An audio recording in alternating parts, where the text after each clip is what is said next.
নমস্কার বন্ধুরা, আমি স্মিতা। আজকে তোমাদের কাছে নিয়ে চলে এসেছি চিংড়ি মাছের কালিয়া। প্রথমে কড়াই গরম করে তেল দিয়ে দিতে হবে। 2 টেবিল চামচ মতন তেল দিয়েছি। তাতে মিডিয়াম সাইজের একটা আলু লম্বা লম্বা করে কেটে নিয়েছি। এটা লাল করে ভেজে নেব। লাল হয়ে গেছে, এইভাবে লাল করে ভেজে তুলে নেব।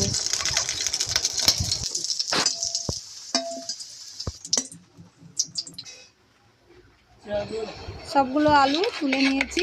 এবারে চিংড়ি মাছ বেছে ধুয়ে নুন হলুদ মাখিয়ে আগে থেকে রেখেছিলাম, সেগুলো সেই আলু ভাজা তেলে মাছগুলো ভেজে নেব।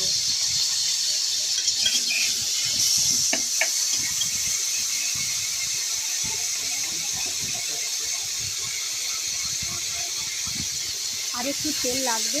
এবারে 2-3 টেবিল চামচ মতন তেল দিয়ে দেবো। দিয়ে মাছগুলো ভালো করে ভেজে নেব।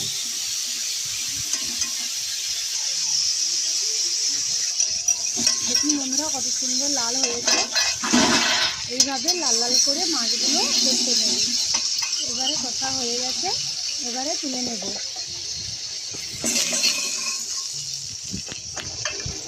এই পাত্রের মধ্যে সবগুলো তুলে নেব। সবগুলো তুলে নিয়েছি। এবারে সেই কড়াইতে আবার কিছুটা তেল দিয়ে 3 টেবিল চামচ মতন তেল দিয়ে দেবে। দিয়ে তারপরে তেজপাতা ফোড়ন দিয়ে তারপরে 2 মিডিয়াম সাইজের পেঁয়াজ বাটা দিয়ে দেবে। পেঁয়াজ বাটা দেওয়ার পরে দেখুন বন্ধুরা, এইভাবে লাল লাল করে ভেজে নেবে। আমি লাল লাল করে ভেজে নিয়েছি, তেল ছেড়ে এসছে। তারপরে আদা বাটা 2 চামচ মতন দিয়ে দিয়েছি। 1 চামচ হলুদের গুঁড়ো আর একটু লাগবে, তাই আর 1/2 চামচ মতন হলুদ দিয়েছি। দিয়ে ভালো করে নাড়াচাড়া করে নেব। মশলা থেকে কাঁচা গন্ধ চলে গেছে। দেখুন বন্ধুরা, এইভাবে তোমরা কষে নেবে।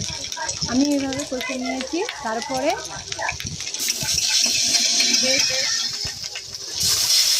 এবারে 2 টেবিল চামচ মতন ঝাল লঙ্কার গুঁড়ো দিয়ে দিয়েছি।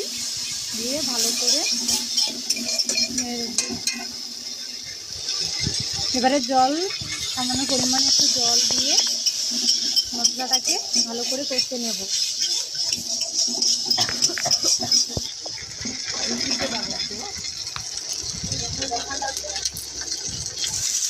মশলা কষানো হয়ে গেছে, মশলা থেকে কাঁচা গন্ধটা চলে গেছে। তাই মিডিয়াম সাইজে 2 টমেটো কেটে রেখেছিলাম, সেটা দিয়ে দিলাম। তারপরে চামচ মতন চিনি দিয়ে দিয়েছি। হাফ অনুযায়ী লবণ দিয়ে দেব। লবণ দিয়ে তারপরে ভালো করে মশলাটাকে কষিয়ে নেব। মশলা থেকে তেল ছেড়ে এলে তারপরে দেখুন বন্ধুরা, মশলা থেকে তেল ছেড়ে এসছে। তারপরে জল দিয়ে দেব। জল দিয়ে দিয়েছি, আর একটু জল লাগবে। আর 1 বাটি মতন জল দিয়ে দিলাম। এবার তোমাদের সবজি আর মাছ অনুযায়ী তোমরা জল কম বেশি করে নেবে।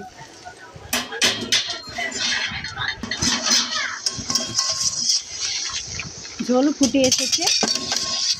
এবারে আগে থেকে কষা আলুগুলো দিয়ে দেব। আলু আর মাছ দুটোই দিয়ে দেব। দিয়ে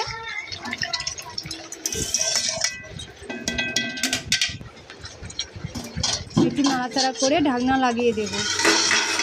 কিছুক্ষণ বাদে ঢাকনা খুলে দেখে নেব যে আলুগুলো সেদ্ধ। দেখুন বন্ধুরা, কত সুন্দর কালার এসেছে। আলুগুলো সেদ্ধ হয়ে গেছে। আর একটু ঢাকনা লাগিয়ে দেবো, যাতে ভালো করে আলুটা সেদ্ধ হয়ে যায়। ঢাকনা খুলে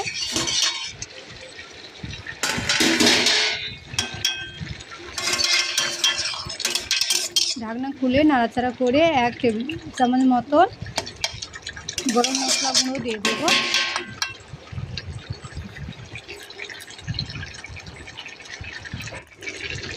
এবারে 1 টেবিল চামচ মতন গরম মশলা গুঁড়ো দিয়ে দিয়েছি, দিয়ে এবারে নামিয়ে নেব। এইভাবে একবার বাড়িতে বানিয়ে খাবেন।